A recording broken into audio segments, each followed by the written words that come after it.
Can you hear me?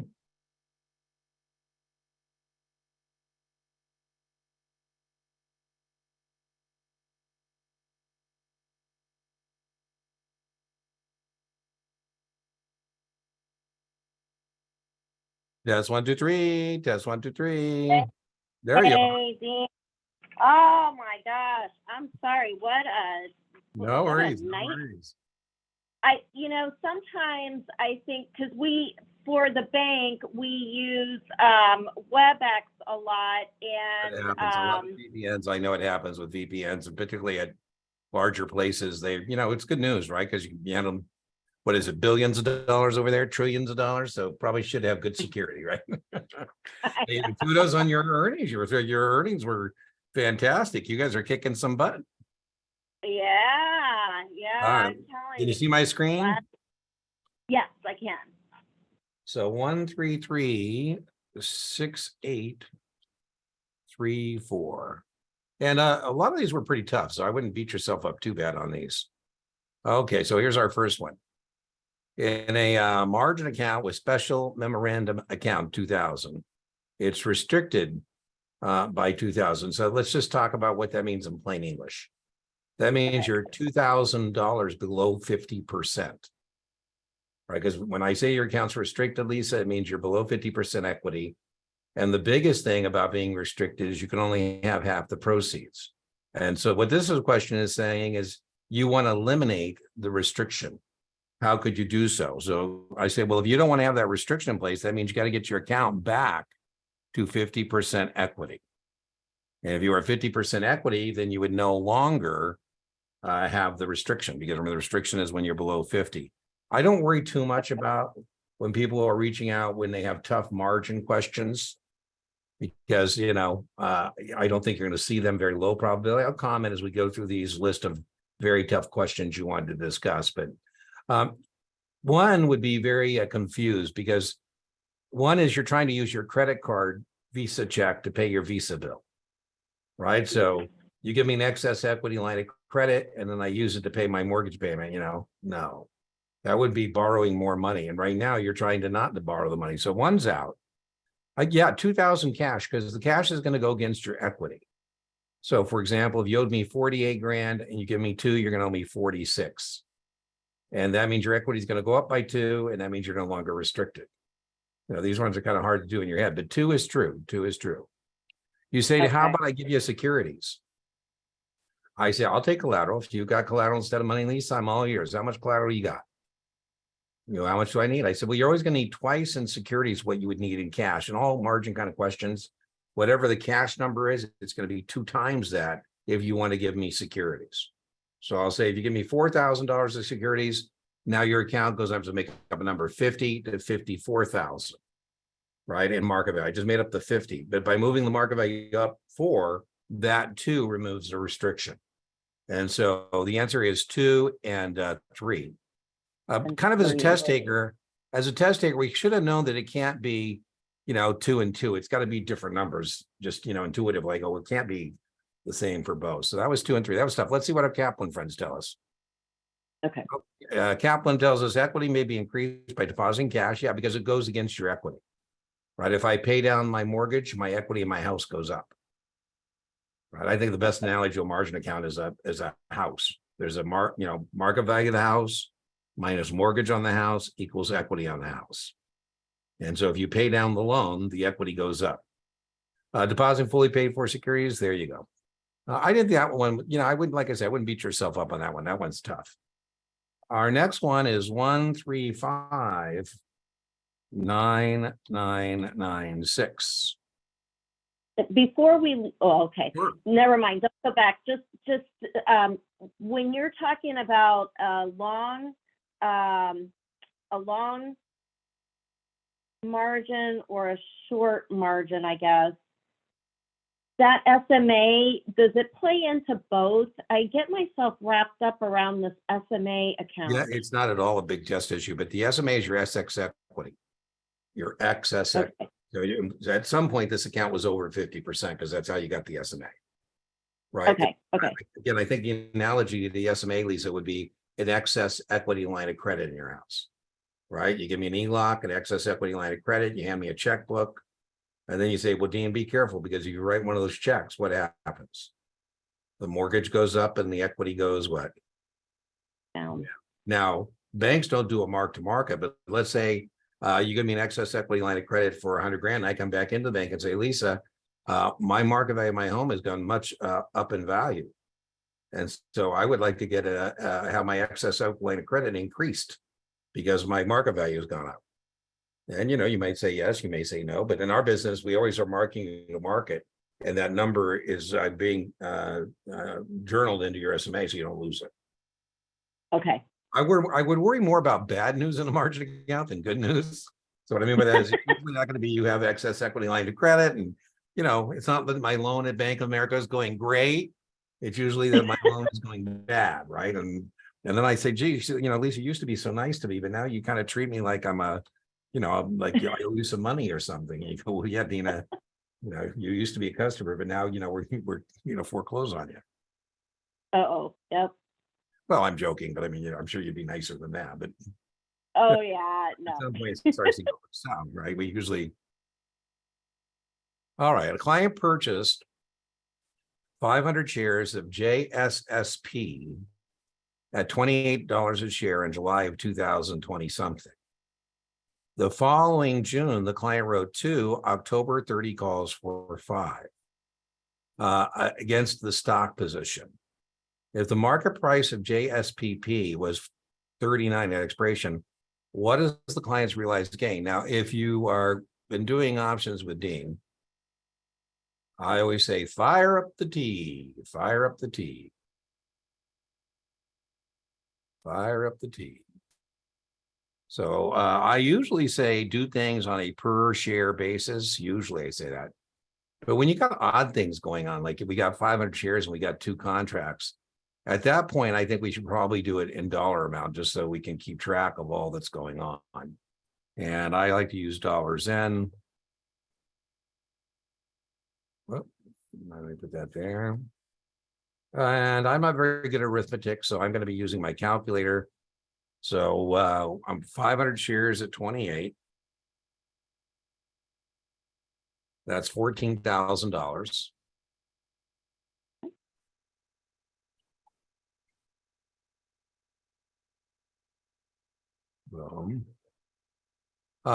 Then I wrote 2 October 35 calls. Wrote means I sold those. That's going to be money in. And I sold 2 of them at 5. And remember, each contract governs 100 shares. So that's going to be $1,000 in. And I probably should remind myself that what I have here is an obligation to sell 200 of my shares. So let's just put that there.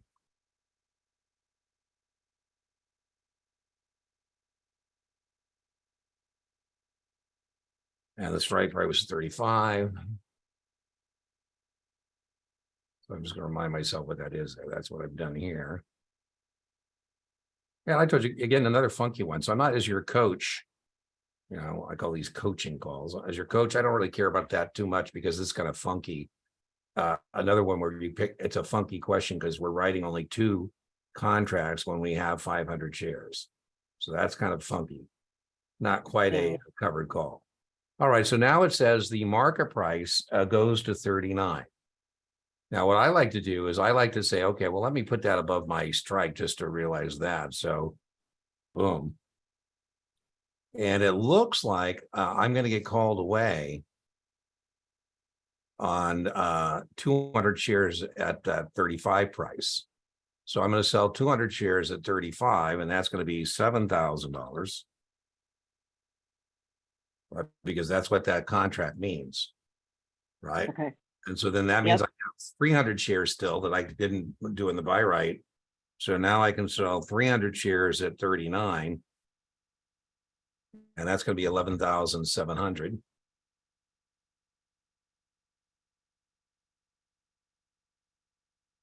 So a lot going on. That probably should be a churning question.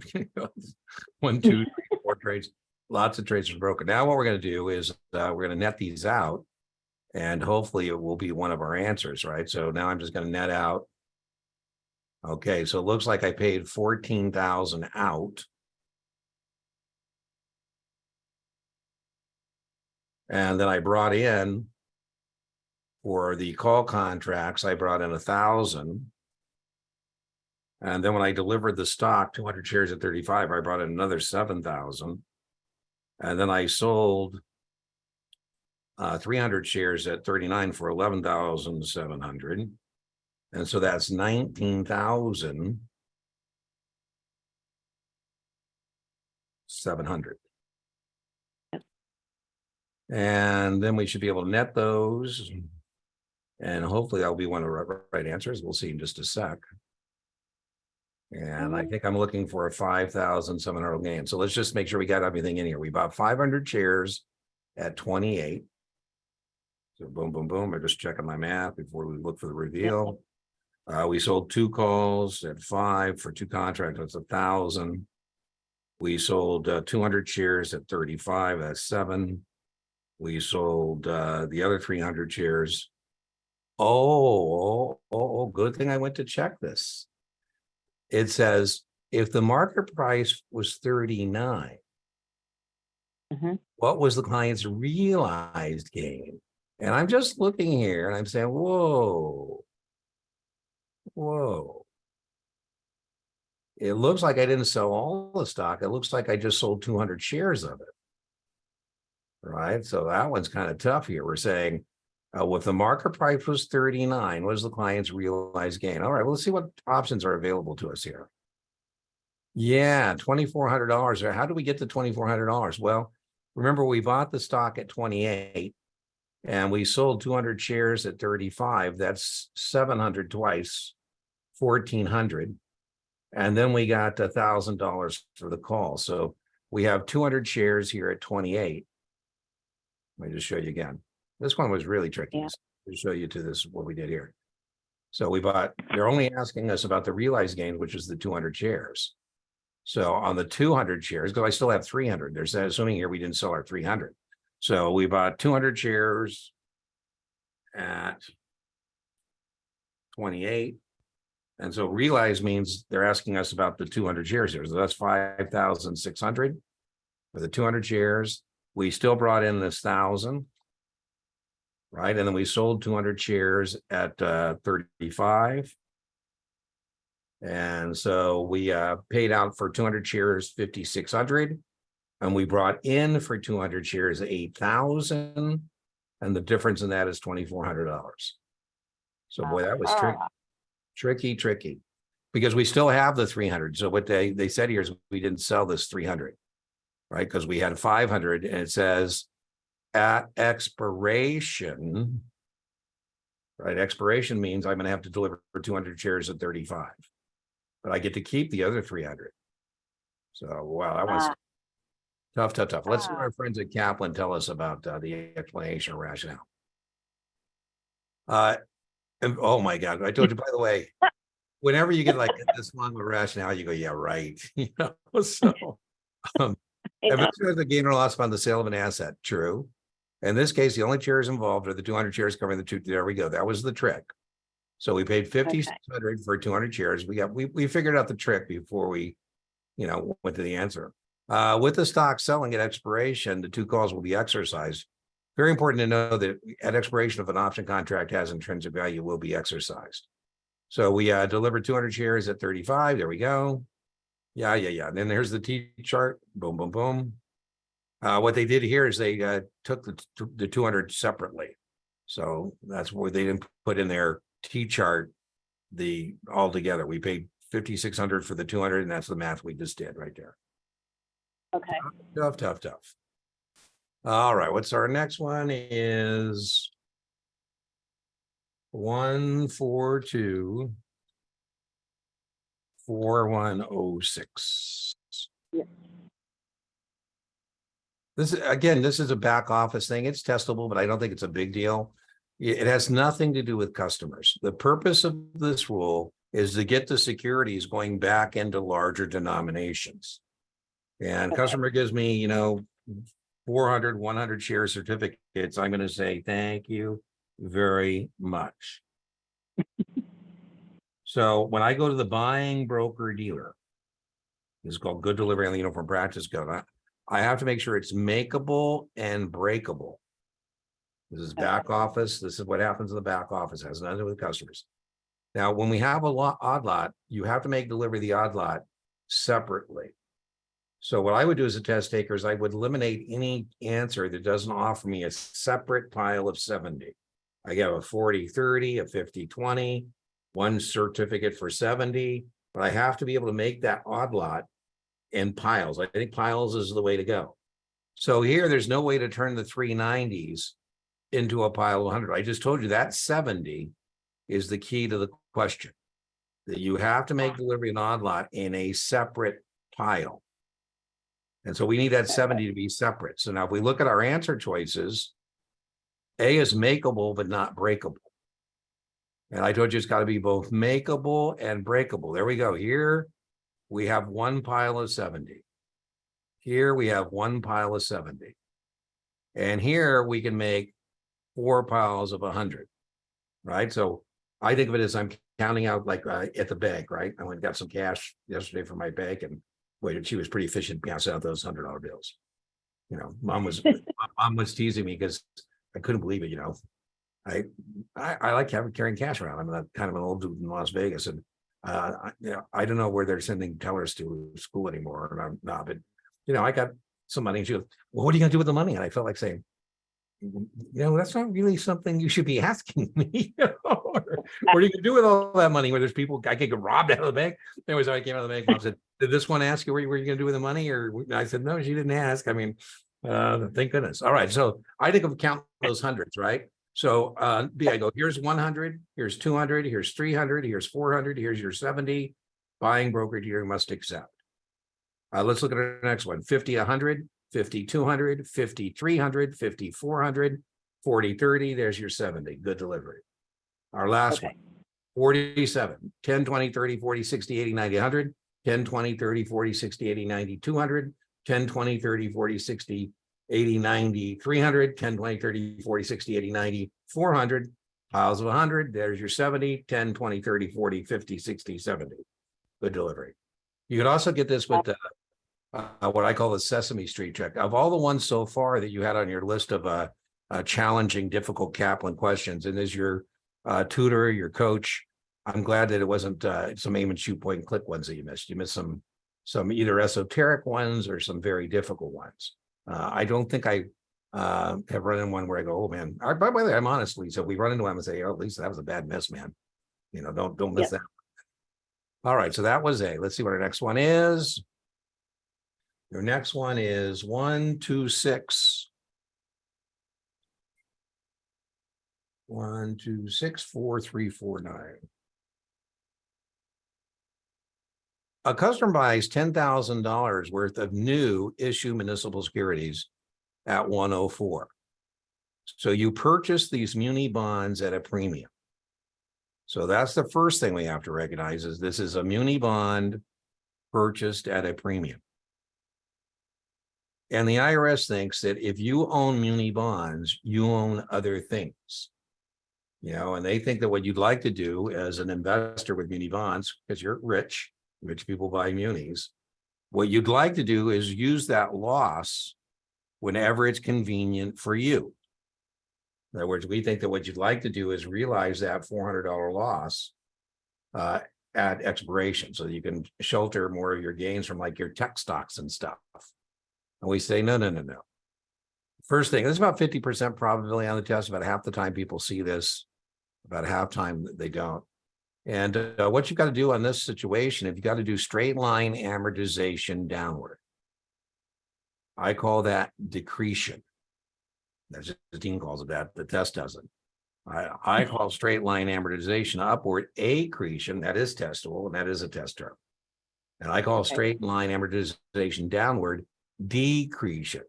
A is up and D is down. So I'm going to lose $400. So the next thing here is I got to say, okay, well, I'm losing $400. And the IRS says you got to take that in little itty bitty hits along the way. You know, they're not going to let you take this in one fell swoop. So what you're supposed to do is adjust this each year.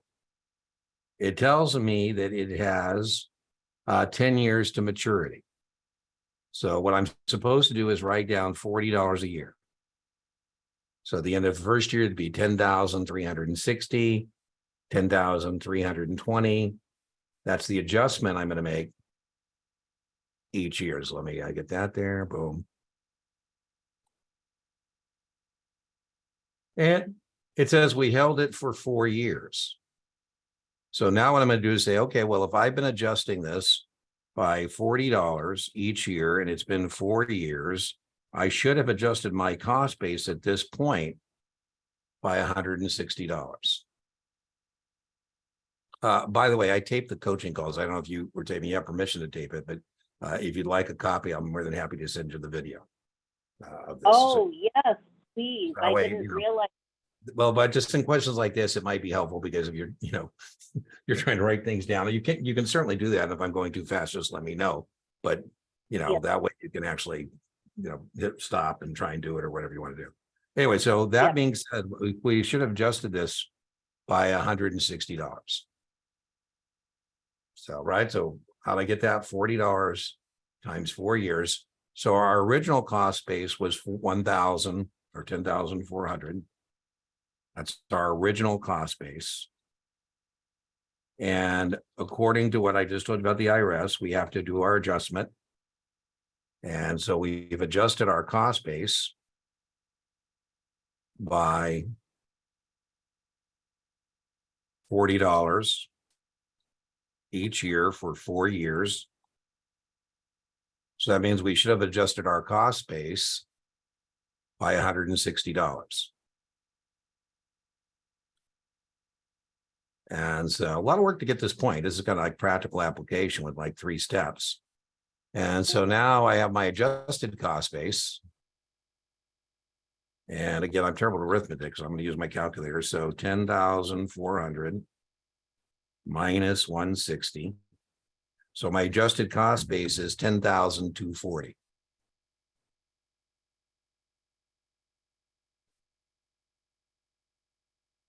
That's my adjusted cost basis. And now they say I sell. And they say I sell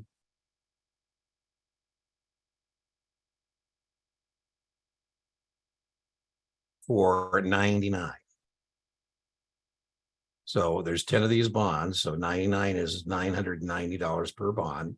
So that's going to be $9,900. Right, 99 is 10 bonds is $9,900.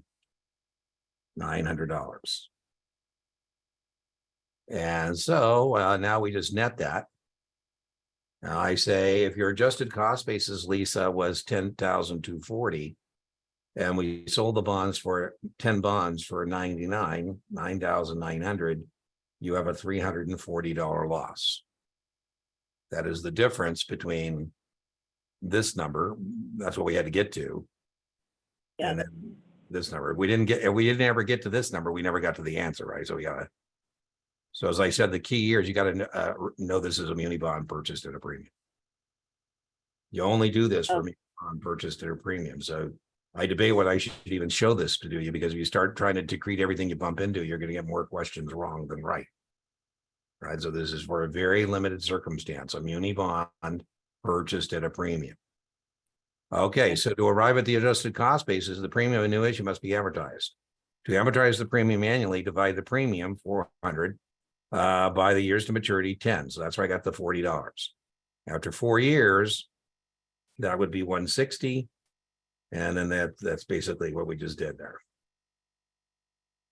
All right, let's see. Our next one is 1468106. 126. 146 8106. 146 8106. Ooh. I have the worst time with some of these. Well, again, the key thing on options, fire up the T. Fire up the T. If you're not firing up the T, you're starting in a hole. You got to say, okay, I don't know what I'm going to do, but I know I'm going to fire up a T. I'm going to fire up a T. I'm going to try and figure out money out versus money in. Money out versus money in.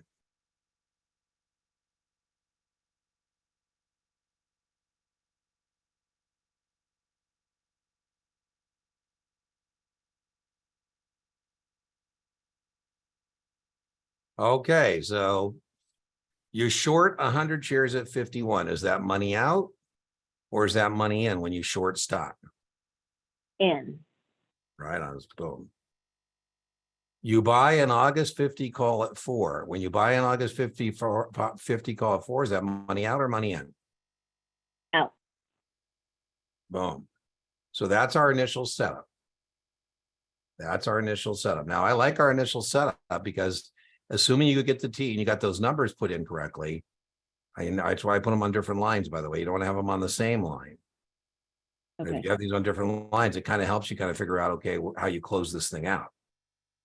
Right? Because the way you close out a short position is by buying. And the way you close out a long position is by selling. Right? So we did an opening purchase on the option. We did an opening sale on the stock. Okay, so the stock falls to 45. So that's bueno because I'm short. The stock, when you have options in stock, the option always, the stock always dominates. So this is the dominant position is right there. And so that's good news if the stock goes to 45 because I'm a bear. I do want the stock to go down. It says the customer closes out the option contract. So I say, okay, well, I don't need the protection anymore. I don't need the protection anymore. So again, that's why the T is so helpful. So they say I close it out. So I should have known that this is an opening purchase. And I should know the way I offset or close out an opening purchase is by doing a closing sale.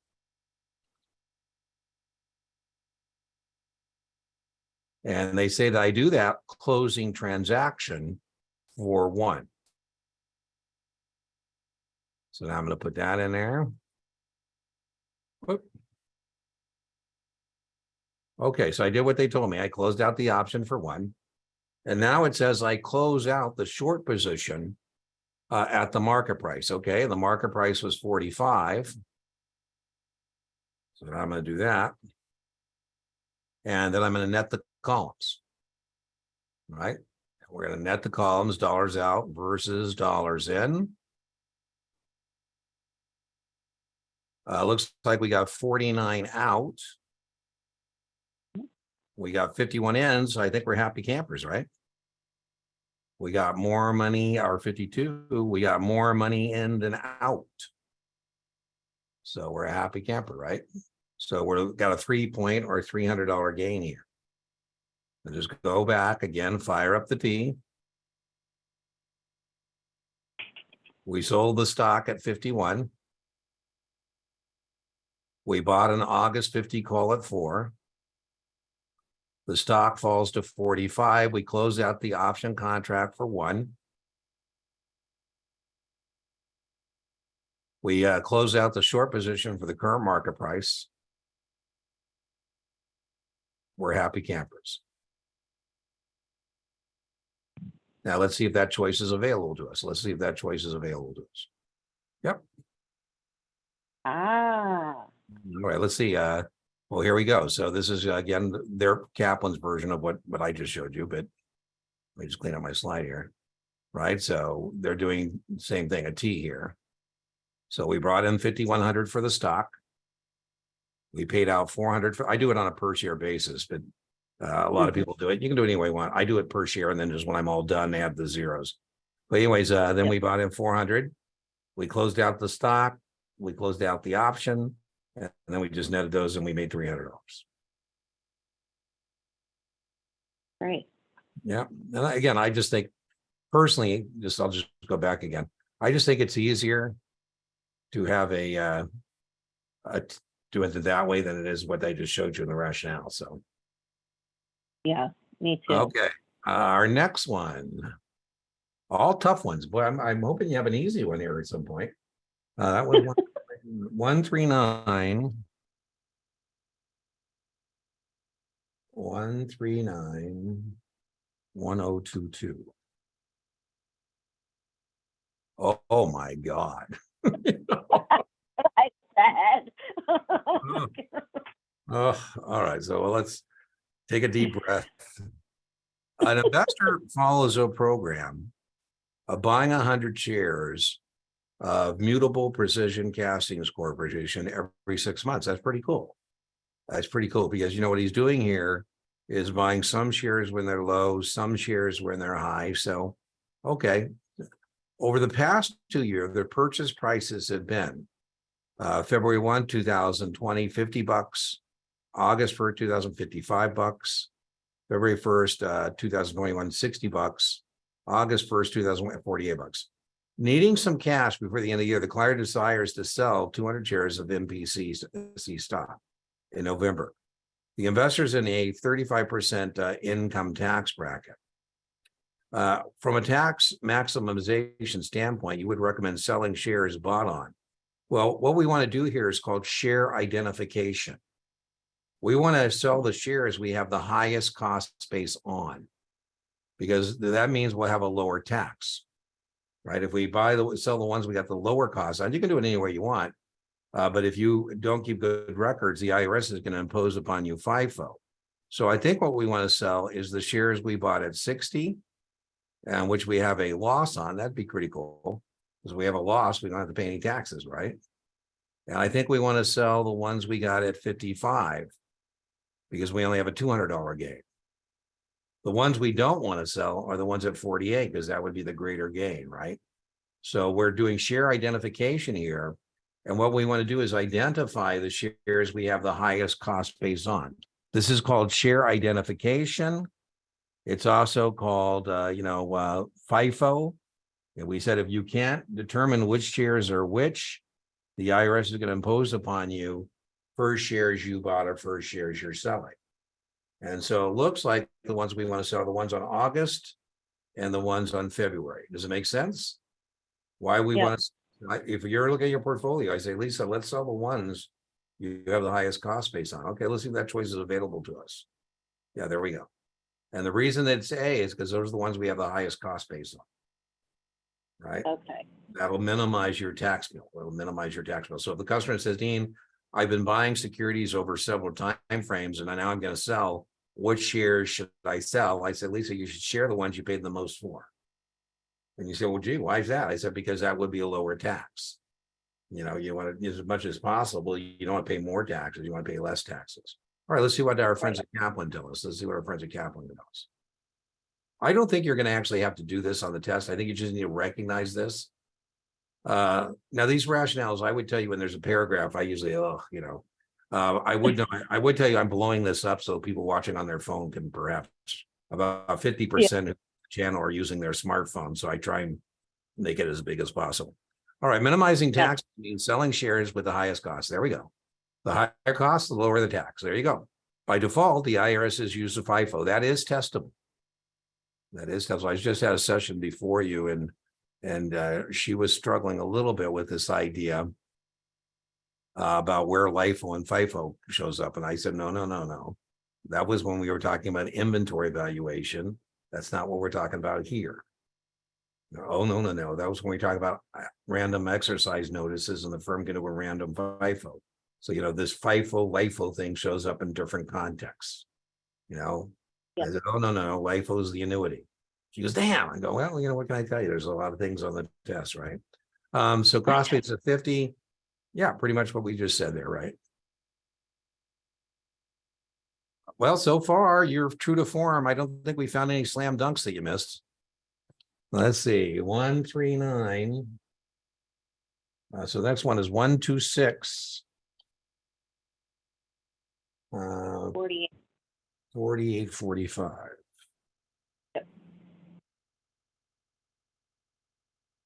Oh, this one's tough. I think about the hardest kind of spread questions you get are missing premiums. And so one thing we should know is that longer term option contracts always have greater premiums.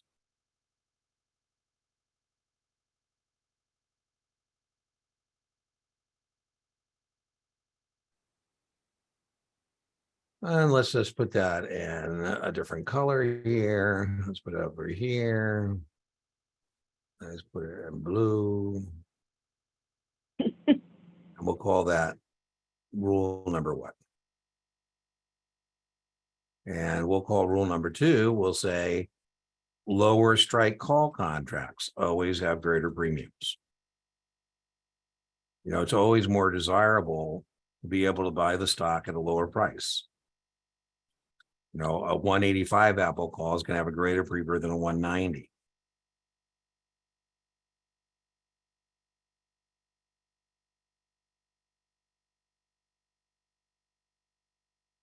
And then our third thing is that higher strike puts always have greater premiums. Again, a choice to sell at a higher price is more desirable. People know that and charge accordingly. Higher strike price put contracts always have greater premiums.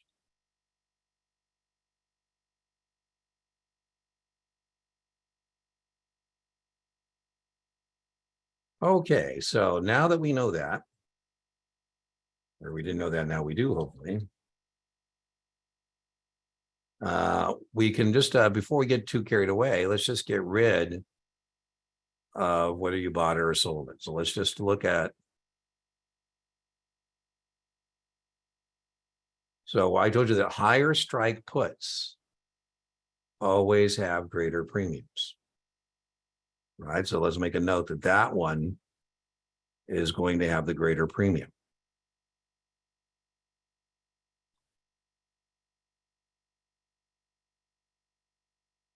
And let's put that smaller font. Let's put it in a different color. Yeah, okay, and this one is going to have a lower premium.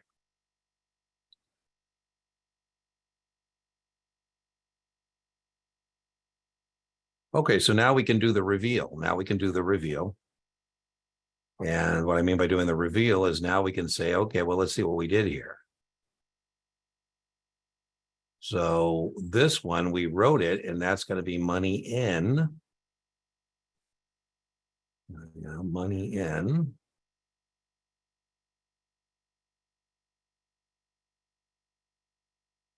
And this one we bought, and that's going to be money out.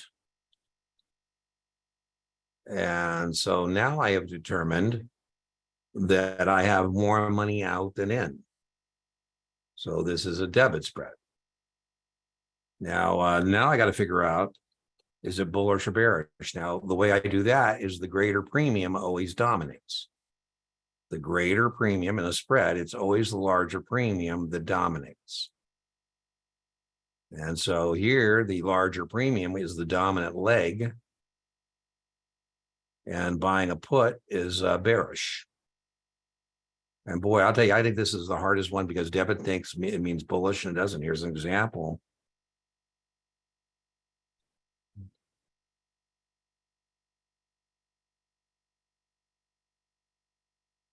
Where we have a debit and it's actually bearish. So you got to do that separately. The greater premium dominates, and that is a long put. Well, again, true to form, Lisa, you don't pick the easy ones. I think that the hardest, I believe, multiple option strategy on your Series 7 is determining something like this when the premiums are missing. And when the premiums are missing, then what you got to be able to do is go, okay, is this a call spread or a put spread or a calendar spread? And the way you kind of drain it is by saying, okay, well, I know that higher strike puts have greater premiums. Well, that was tough. Okay, let's see what Kaplan tells us on this one.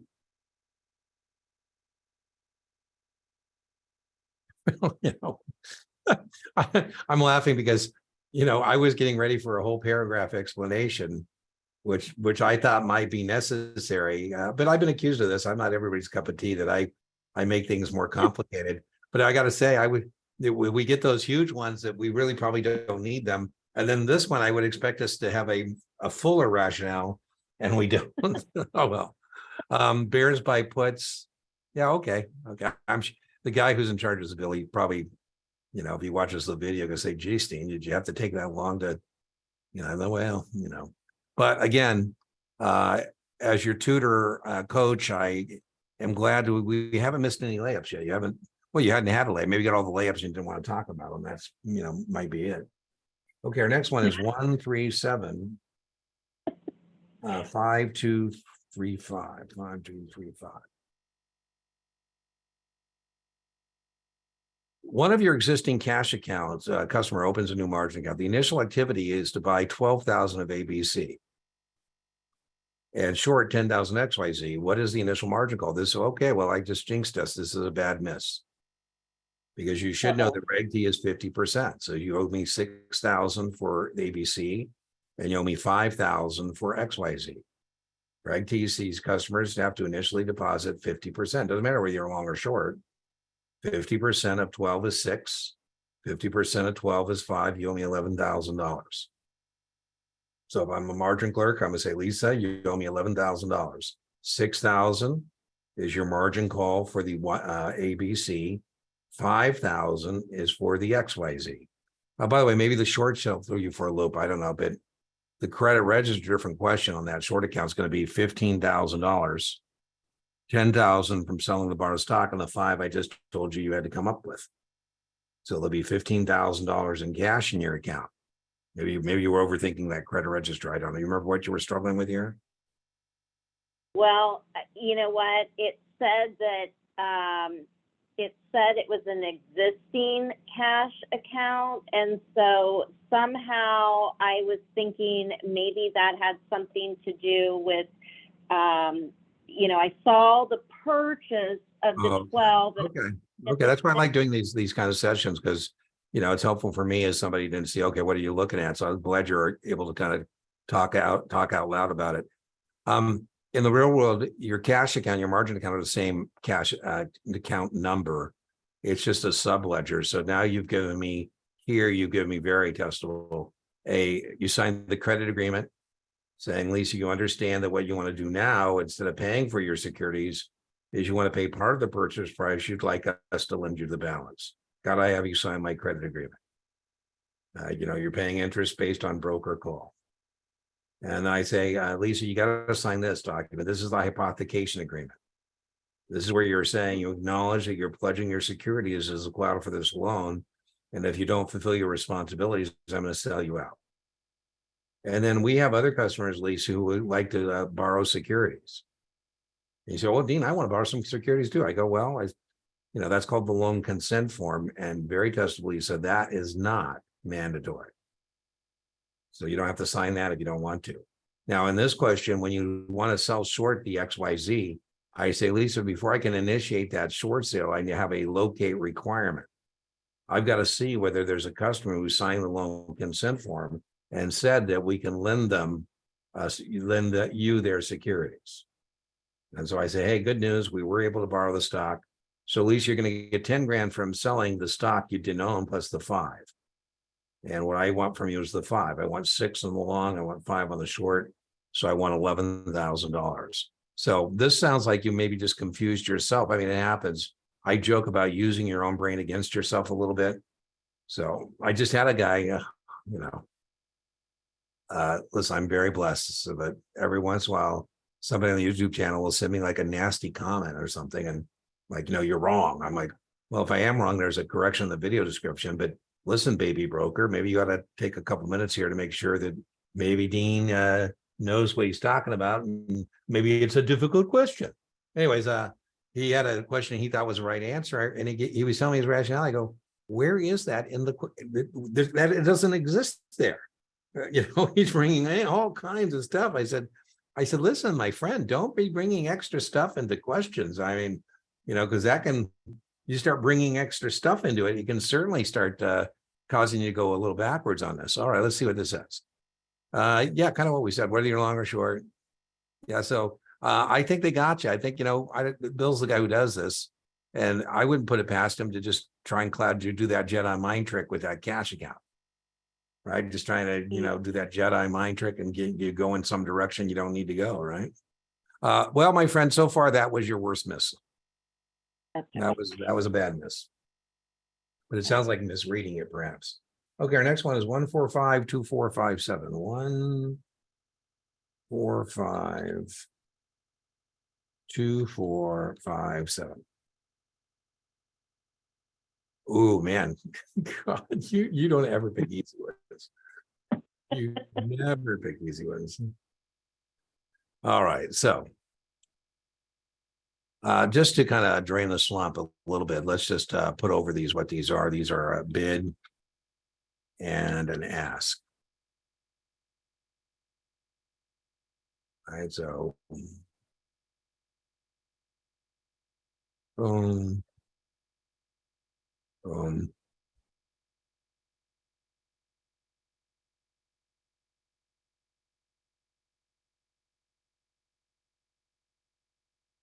So this is kind of a twofer. This has got a lot of things going on. And the first thing going on is identification of an advanced option strategy. And what I mean by that is, what is a short straddle? A short straddle is when you're short a call and short a put.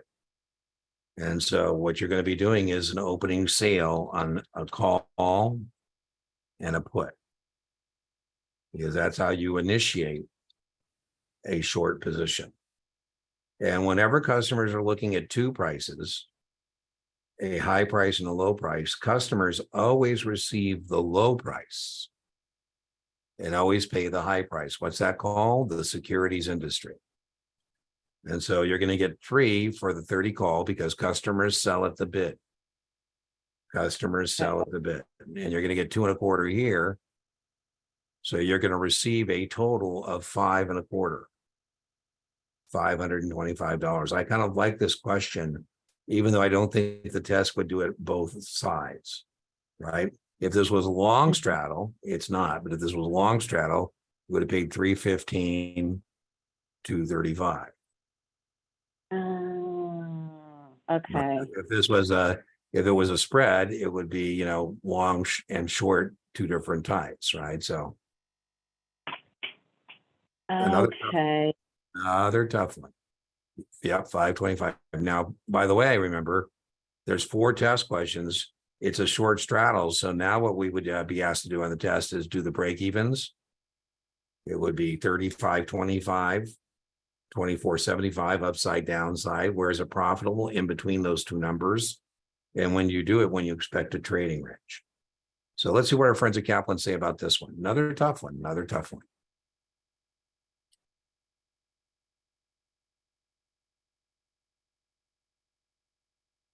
Yeah, the bid price, the highest price someone's willing to pay. So you're selling, and that's what they're going to give you.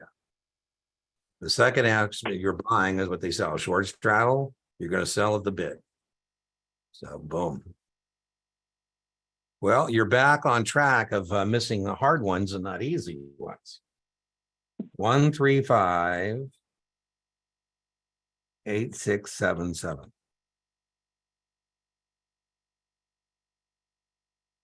Well, you know what Dean's going to say? Fire up the tea.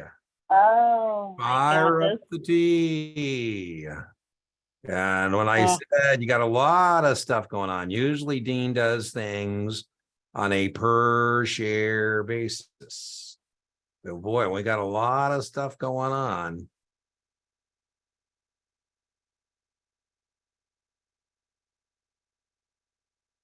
Then we're going to do it on a, do it in one fell swoop. Okay, out and in.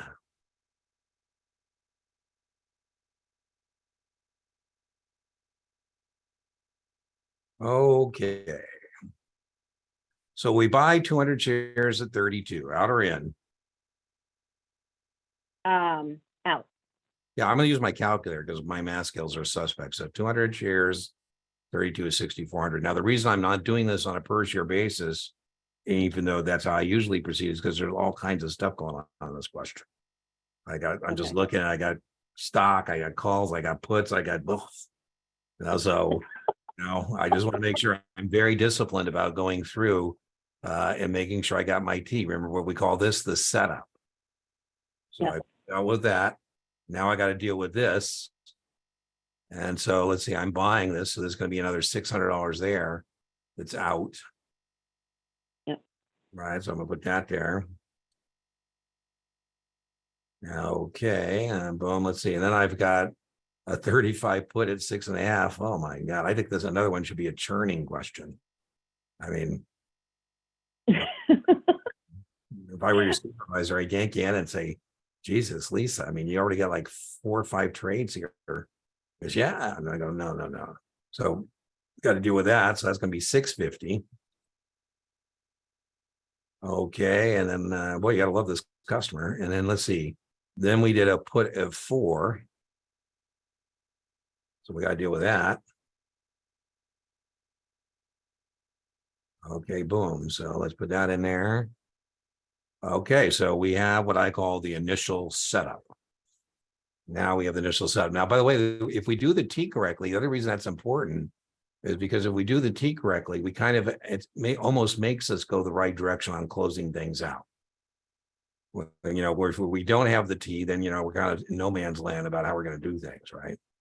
So I'm just saying, okay, it looks like this will be how we're going to close this thing out. Right? If we bought it, the way we get rid of it is by selling it, right? So now I'm going to switch to green.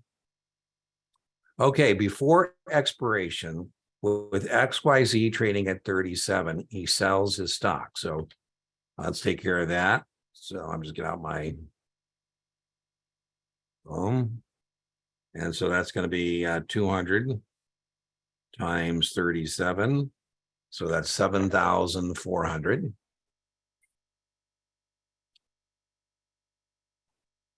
Yeah, we'll put that in green just to, because it's money in. Yeah, that helps. Okay, and then let's see. We sell the stock. We did that, right? Close the calls at 210. Okay, so I did the calls for, I'm just going back to see what my calls were. My calls were 600. So, and I had 2 of them, 210 times 2 times 100. So that's $420. So it looks like I lost some money on those call contracts.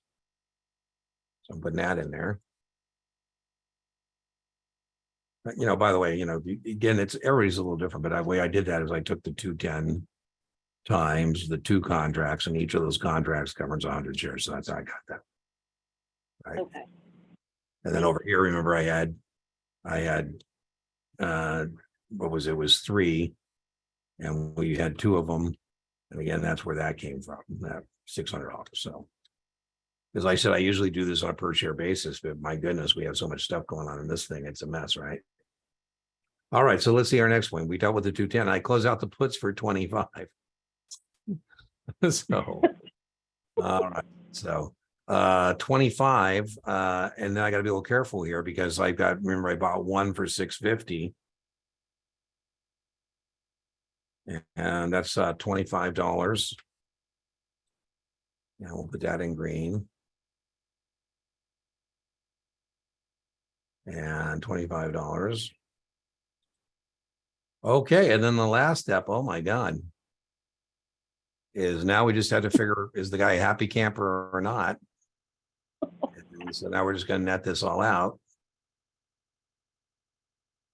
And, let's see. So I got 6,400 plus 600 plus 650 plus 400. So that's 8,050 out.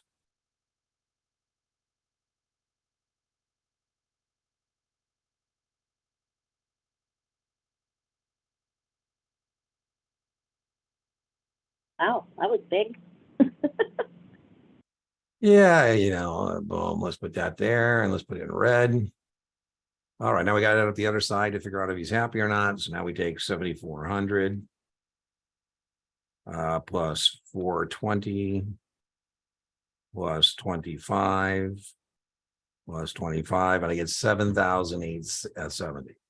So it looks like, no, this is, really bad. If I were your supervisor, all this, the guy didn't even make any money. I think that at least one of these trades might have worked out, but So again, now we're just going to net those two numbers.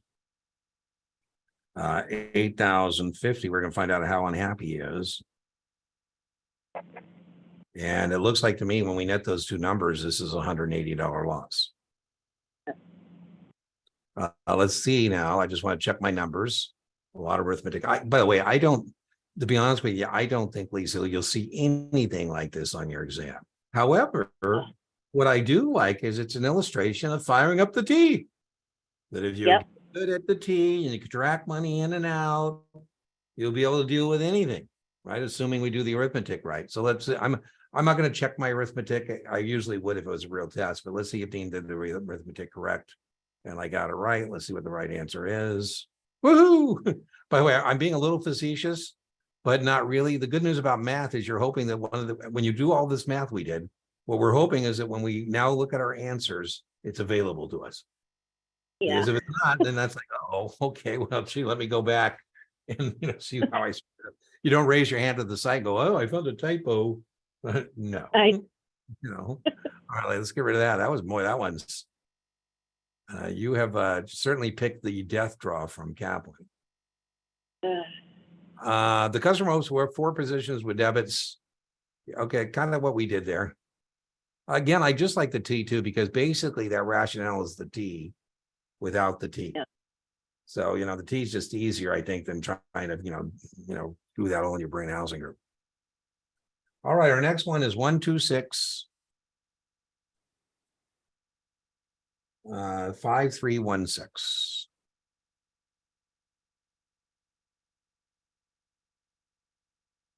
KOP has extensive investments in stocks and bonds of other corporations.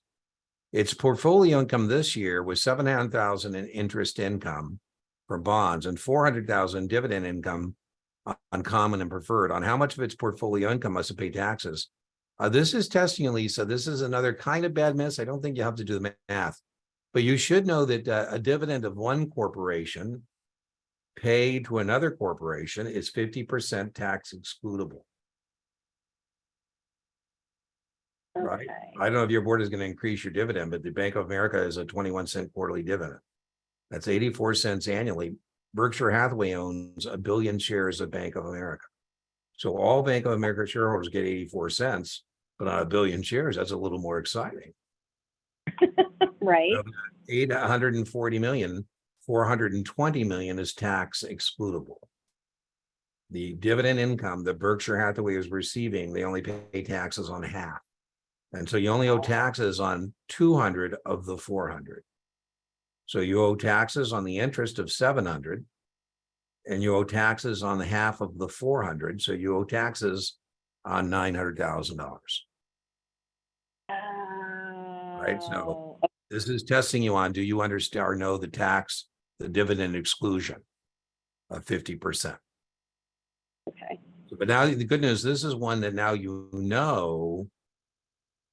I don't think you'll miss again, right? Yep. Be interesting if your board increases the dividend. It used to be 18 cents. So let's see if the board of Bank of America decides to go from 21 to 24. It would make the shareholders happy, particularly Mr. Buffett, right? It'd say, yeah, let's raise that dividend. Let's raise that dividend. All right, your next one is 133. Whoop. 133.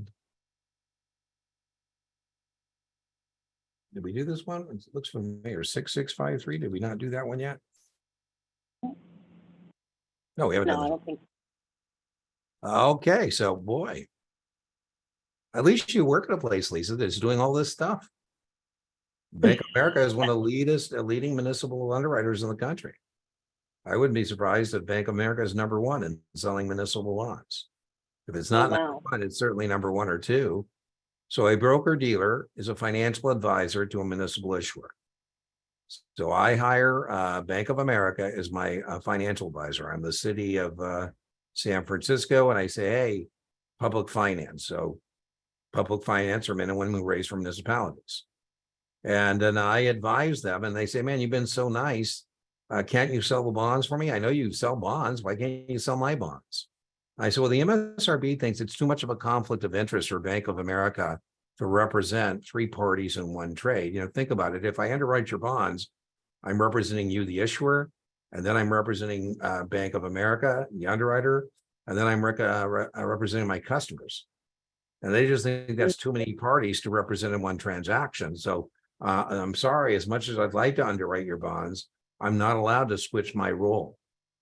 You know, so I can't become an underwriter if I've been a financial advisor. So let's see what this says. One, Bank of America cannot act as an underwriter for the city of San Francisco, and a negotiated underwriting receive compensation for both services. That's true. We can't do both. We can do one or the other. So one is true. Bank of America cannot act as an underwriter for San Francisco. By the way, one of the things I like to do is help me with grammar is just put, you know, players in there. So, you know, if it says broker dealer, I go, oh, Merrill Lynch. If it says associated person, I say Lisa. You know, I like to put, you know, so I can kind of see what's going on. Can they switch the roles and do competitive? No. 1 and 2. You may always act as an underwriter. Absolutely not. No, it's 1 and 2. It's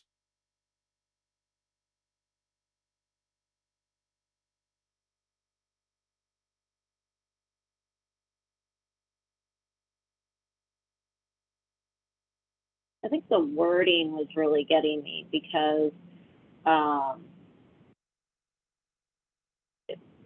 I guess maybe there was just so much going on there that I was having a hard time really understanding what it was saying. But so cannot act as an underwriter in the negotiated underwriting and receive compensation for both. Okay.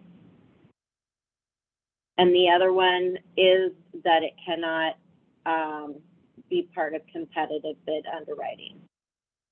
Did